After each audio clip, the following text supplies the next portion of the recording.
Bonjour, on commence ce nouveau tuto. Dans ce tuto, ce qu'on va voir, c'est les différents modes de visualisation pour notre pièce. Je vais commencer par créer un nouveau archive. J'ai appuyé là sur cet outil. Et puis maintenant, je vais créer un petit cube, comme ça, voilà. Pas de problème, c'est simple. Bon. Et maintenant, je vais vous expliquer un petit peu comment on peut faire pour voir cette pièce. Alors, on commence par la vue isométrique. Alors, on va la trouver là, vous voyez. Et puis, à côté, si vous vous rendez compte, on a un petit numéro. C'est le numéro 0 pour la vue isométrique. C'est le numéro 1 pour la vue de face.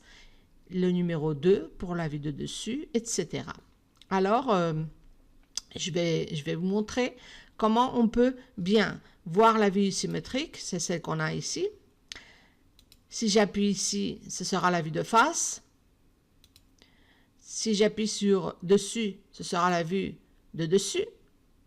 Et puis, si j'appuie sur droite, ce sera la vue de droite, etc. Alors, je reviens vers la vue isométrique. Je peux aussi le faire au lieu d'appuyer sur cet outil. Je peux le faire avec les chiffres 0, 1, 2, 3, 4 du clavier. Par exemple, si je vais toucher le clavier, la chiffre 1. Bon voilà, on a la vue de face.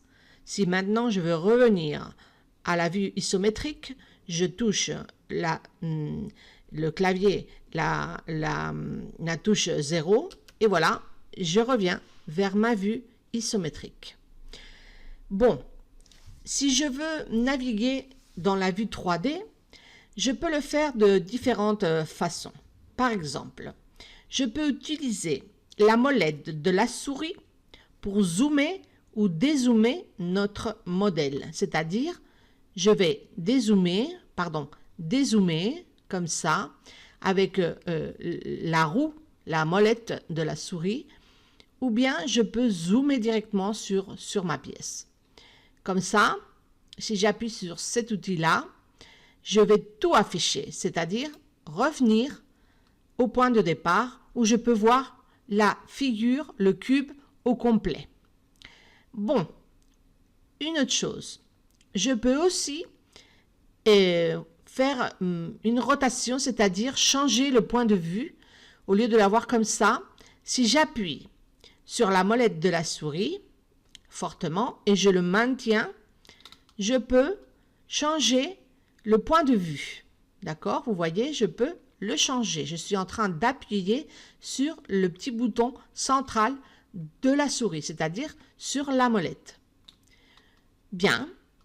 Une autre chose pour voir la navigation dans la vue 3D, c'est par exemple, je vais choisir la touche majuscule, c'est-à-dire flèche vers le haut.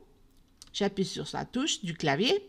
Et puis maintenant, avec ma souris, ce que je vais faire, c'est appuyer sur la molette.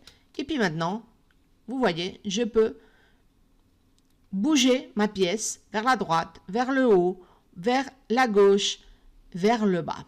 D'accord? J'ai aussi cette petite chose-là qu'on a ici en haut. C'est un cube qui me permet aussi d'avoir différentes vues de ma pièce. C'est-à-dire, je vais voir le côté, par exemple, en haut à gauche. Bon, voilà. Je vais voir le côté droit en haut. Voilà. Etc. Bon, je peux aussi voir la vue de front, je peux aussi voir la vue de dessus, comme ça.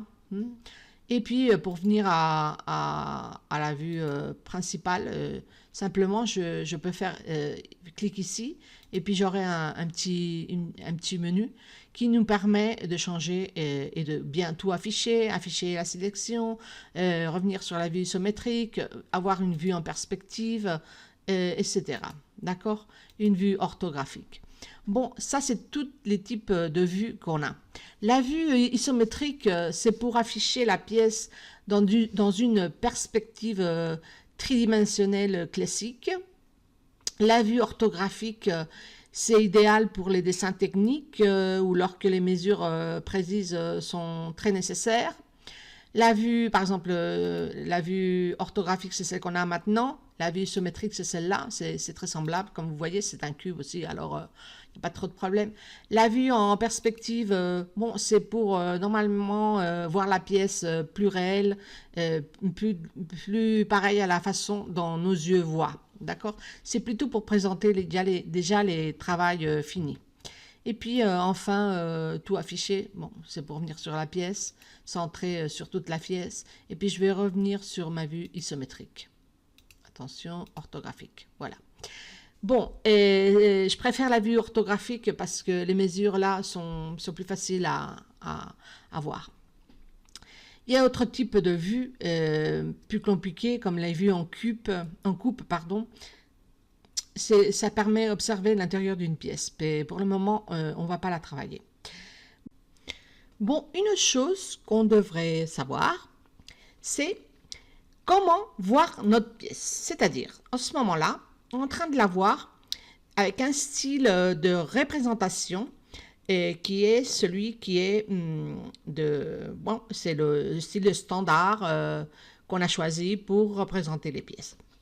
Mais si on veut, on peut la représenter seulement par ces points. Voilà là, où sont les points? Les points sont là, c'est ces petits trucs qui apparaissent en noir, ce sont les différents points de la pièce, d'accord? Bon, alors aussi on peut la voir avec dans le mode filière, c'est-à-dire ce qu'on voit, ce sont les différents traits qui vont lier les différents points qu'on a vus dans la vue antérieure. D'accord? C'est les différentes lignes de notre pièce. Maintenant, on peut choisir une autre façon de voir notre pièce, c'est-à-dire ligne cachée. Bon, je ne sais pas très bien ce que c'est. Par exemple, son ombrage, je ne sais pas non plus très bien ce que c'est. Ombré, voilà, on l'a. Et puis, finalement, celle que j'aime le plus, c'est le mode filière ombré. D'accord?